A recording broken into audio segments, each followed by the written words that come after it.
Hello YouTube! Beaucoup d'hésitations cette semaine, on a plein de murs à réparer, mais vous le réclamez et on a aussi super envie d'avancer sur la pose de notre sol. Alors on va essayer de trouver un compromis, en gardant à l'esprit que ce qui nous a été recommandé par notre revendeur de parquet, c'est de faire la pose du sol à la fin du chantier, après les enduits et même carrément après les peintures. Bon, nous, c'est pas exactement ce qu'on va faire, mais je vous en dis pas plus. J'espère déjà ne pas trop vous avoir spoilé avec le titre ou avec la miniature, et je vous laisse découvrir la vidéo.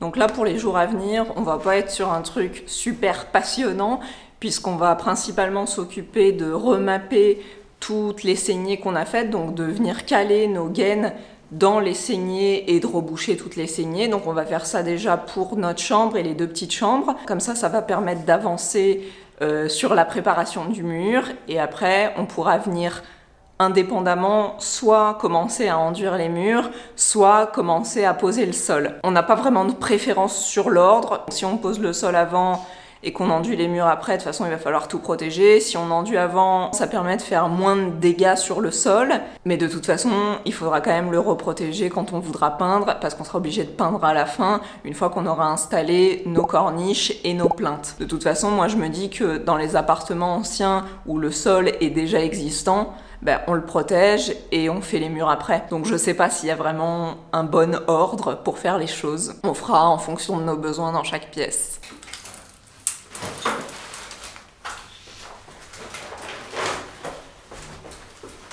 Je suis en train de reprendre les mesures pour nos appliques autour du lit. Parce qu'en fait, on a commencé à regarder des modèles sur internet et on s'est aperçu qu'on n'avait pas laissé assez d'espace entre l'endroit où va venir l'interrupteur et notre sortie de fil, et que du coup, comme c'est des appliques qui descendent un petit peu, et la lampe, l'abat-jour, va être au-dessus de l'interrupteur. Donc du coup, je suis en train de les remonter un peu pour que notre sortie de fil soit un peu plus haut que prévu et que l'abat-jour soit au-dessus de l'interrupteur.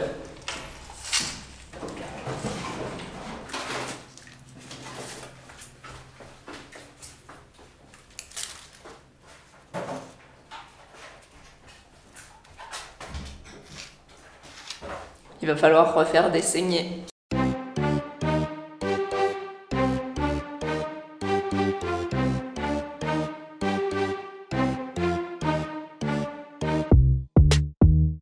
On avait prévu de commencer à reboucher nos saignées, on était tout contents, trop au taquet, et là on vient de s'apercevoir d'un truc, on a fait un petit oubli.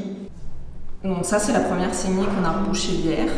Et en fait, quand on a coupé la gaine ici au niveau du sol pour faire sortir nos fils électriques, parce que les fils électriques vont passer sous la plinthe, et on s'est rendu compte qu'on a oublié de prendre en considération la hauteur du sol fini, et que du coup la plinthe elle va être genre là, et que notre gaine elle sort pas du tout dans la plinthe, elle sort au niveau du sol.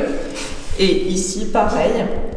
Donc ce qu'on a décidé du coup, c'est de changer l'ordre de ce qu'on avait prévu de faire, et au lieu de tout reboucher maintenant et de venir encastrer nos gaines maintenant, ce qu'on va faire c'est qu'on va déjà commencer à poser le sol, et une fois que le sol sera posé, on viendra finir nos murs. Il faut savoir s'adapter quand on fait des travaux.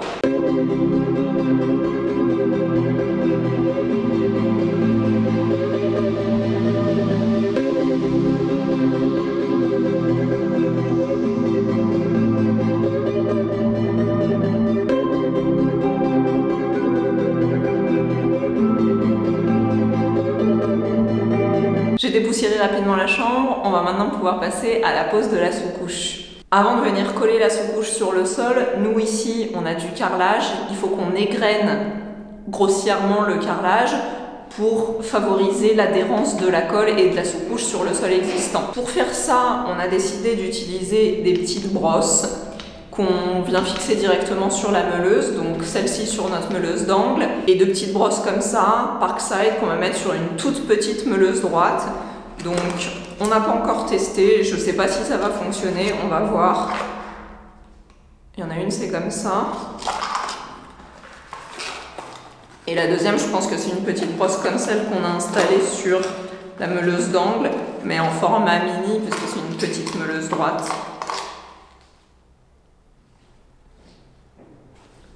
On va tester ça sur le carrelage et puis on va voir si ça fonctionne. Si ça fonctionne pas, je sais pas ce qu'on va utiliser d'autre.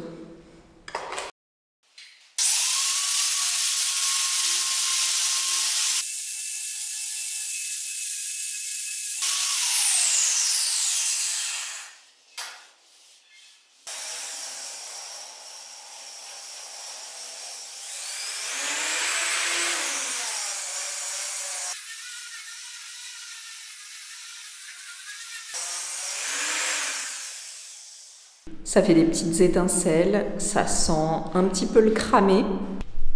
Je pense que c'est assez flagrant, la partie que je viens de faire, c'est ça. C'est hyper brillant du coup. C'est fou, non? On dirait que je viens de mettre de l'eau. Donc en fait ça lustre bien le carrelage, mais je sais pas si ça l'égrène vraiment. Parce que je vois pas trop des petites rayures et des trucs pour agripper la colle. En fait, j'ai l'impression que ça fait l'effet inverse, que ça lui donne un côté vraiment très très lisse et brillant. Donc ça, c'est la partie que j'ai fait avec la meuleuse 125 et avec la meuleuse droite, c'est ces deux-là. Mais du coup, là, ça fait vraiment pas grand-chose. Mais en fait, je sais pas si c'est la bonne méthode pour égrener du carrelage. Donc avant de continuer à faire ça, je vais plutôt aller regarder sur internet comment on fait et je reviens. Bon, je suis allée faire le tour de l'appart pour essayer de trouver des idées de ce que je pourrais utiliser pour égrener mon carrelage, pour poncer mon carrelage. La solution évidente, ça semble être une ponceuse, sauf que quand je regarde mes grains à poncer, même des grains de 40, je me dis que par rapport à ça risque de toute façon pas de faire un meilleur taf que ça. Donc en fait, au lieu de poncer mon carrelage, ça le polit. Je comprends même pas comment c'est possible. Bref, donc ce que j'ai remarqué, c'est que le carrelage de la cuisine, il est vachement rayé, il est vachement déjà égrené parce qu'on a posé dessus tous nos rails à placo. Je suis allée chercher mes chutes de rails et je me dis, je vais déjà tester ce que ça donne de rayer mon carrelage avec ça. Je suis pas sûre que ce soit une méthode très fiable pour faire tout un appartement, mais déjà, ça m'intéresse de voir en mode test ce que ça donne. Je vais aller chercher mon casque parce que ça va faire un bruit de dingue.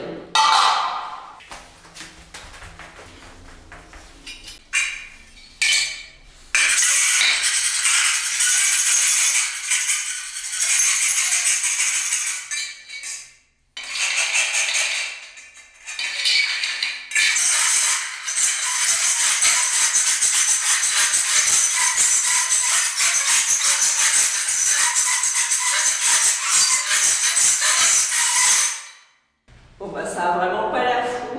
Donc, à part ça, j'ai trouvé de la toile émerie. Mais c'est pareil, à la main, faire tout un appartement, ça me semble démesuré.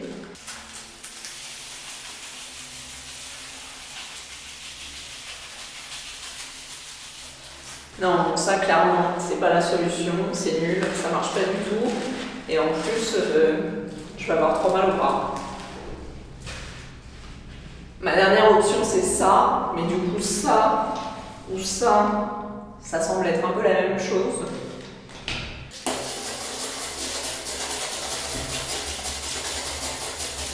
Je suis désespérée. Dernière option, j'ai sorti les grands moyens. Ça c'est le disque abrasif qu'on avait acheté pendant notre démolition qui nous a trop servi pour poncer la colle à carrelage sur le béton.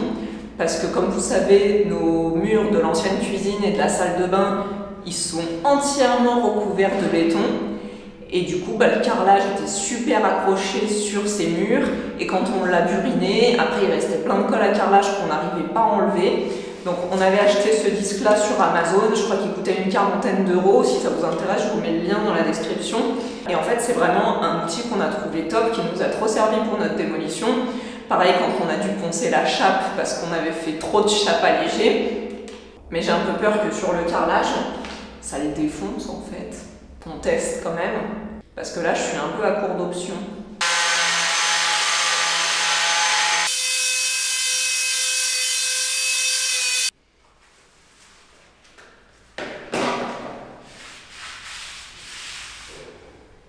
Bon bah je crois qu'on a notre réponse. Au moins là il est pas brillant. Hein. Par contre ça fait de la poussière de ouf.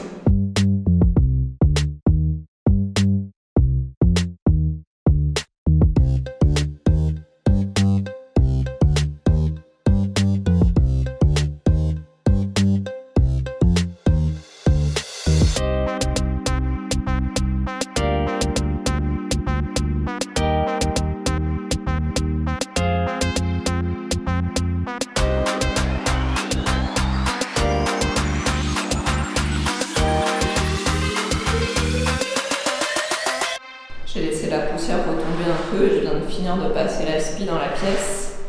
Donc en fait, toutes les traces blanches, on a l'impression que c'est de la poussière qui reste.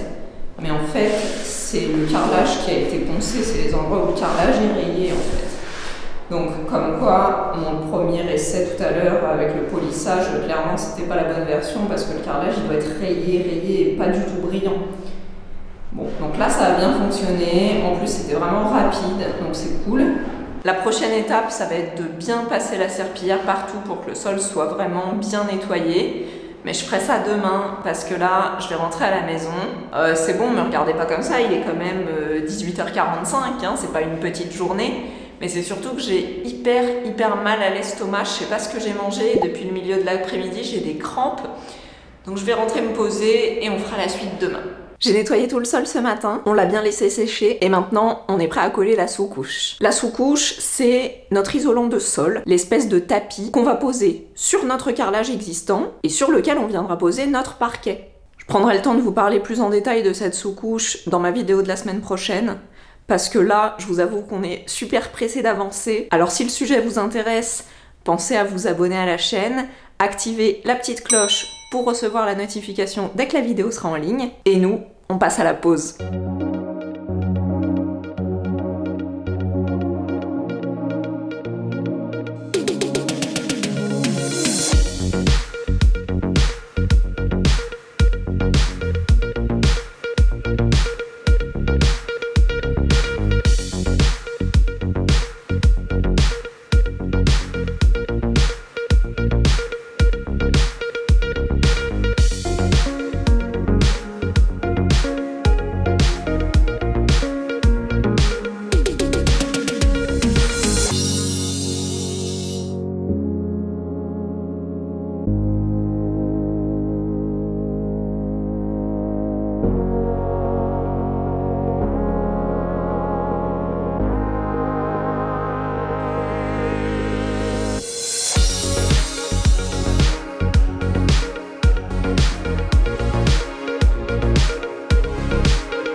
Trop contente, c'est trop bien. Bon, c'était un peu fatigant et c'était un peu galère. On a eu une petite frayeur concernant la colle parce qu'on a eu peur de ne pas en avoir assez. Premier mètre carré qu'on a posé, je pense on l'a mal posé ou on n'avait pas la bonne spatule et du coup on a utilisé énormément de colle. Et finalement après, on a trouvé une meilleure méthode et on a utilisé seulement un sac de 5 kg pour faire ces 3 bandes. Donc je pense qu'on va être très bien sur la quantité de colle en fait. C'est cool.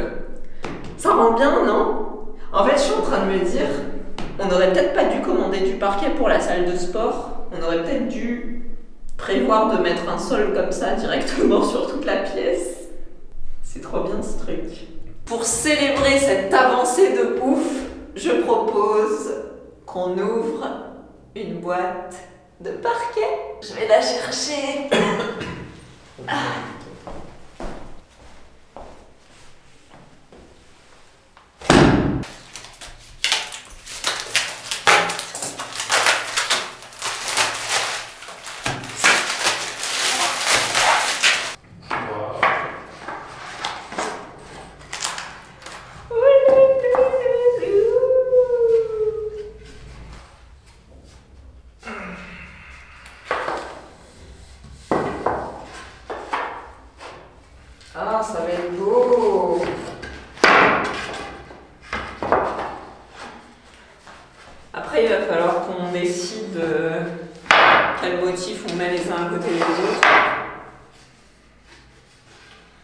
et qu'on calcule exactement comment ça m'a tombé par rapport à la pièce. Ça va être marrant ça aussi. Ah, elle est foncée celle-là. Arnaque. Elle est pas si moche. Ah bon? Ah, j'aime pas, c'est trop foncé. Ça crée un peu de nuance. Ah, mais gros. Il va falloir qu'on les mélange mieux que ça. Hein. Parce que là, ça fait bizarre.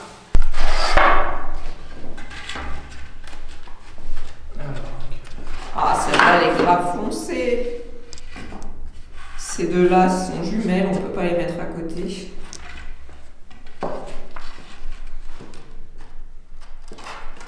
Shit. Tu fais un puzzle? Non, bah, je veux la bonne distance. Voir ce que ça donnerait.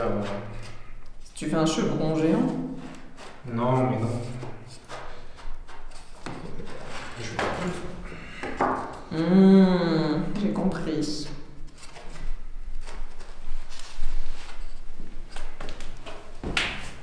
Donc on va mettre la pointe au milieu de la fenêtre. Ouais. Voilà, un petit aperçu du beau parquet. Ah, c'est cool! T'as pas vu celle-là? Toute sombre.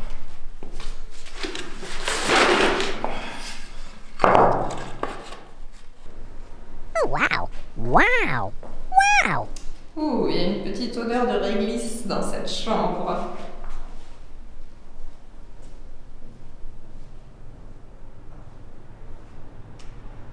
Bon, bah, ça a l'air pas mal, hein, ça a bien collé, c'est bien plat. La seule chose qu'on a remarqué, c'est ça. En fait, ça c'était le bout du rouleau. Et on n'a pas pensé à mettre un truc dessus pour l'appuyer, pour qu'il prenne bien à la colle. Et du coup, je sais pas si on voit, c'est un peu bombé et ça bouge. Donc c'est pas bien collé ici. Donc il faudra qu'on remette un peu de colle en dessous pour coller bien le bout. Et ici, on a un endroit pareil qui est un petit peu surélevé. Là. Là c'est carrément même surélevé. Et en fait, c'est parce que il est trop contre le mur. Donc je pense qu'il faut pas essayer de le mettre vraiment trop contre le mur, parce que sinon il y a de la tension. Donc il va falloir qu'on le recoupe pour qu'il puisse venir s'aplatir. Et on va essayer de faire mieux sur les autres pièces. Stéphane, il a fait du map dans la chambre, il a commencé à reboucher les saignées. Donc ça c'est plutôt cool, venez voir. Ah, ça sent le caoutchouc ici. Voilà, donc les gaines pour nos luminaires sont positionnées, les boîtes pour les interrupteurs et les prises. Tac tac, ça va passer dans la plainte, donc pour l'instant c'est comme ça. Et ensuite ici pareil, c'est rebouché, la prise, l'interrupteur et la sortie du luminaire. Donc ça c'est vraiment cool. Il nous reste ça à faire, cette grande gaine. Il a trouvé que c'était pas très pratique finalement d'avoir posé la sous-couche avant, parce que quand tu fais tomber du map, bah t'as pas envie de pourrir ta sous-couche. Donc ce qu'on va faire, c'est qu'on va s'attaquer à reboucher les saignées dans les petites chambres et on posera la sous-couche après. Finalement, on n'arrête pas de changer d'avis entre faire le sol avant ou faire les murs avant.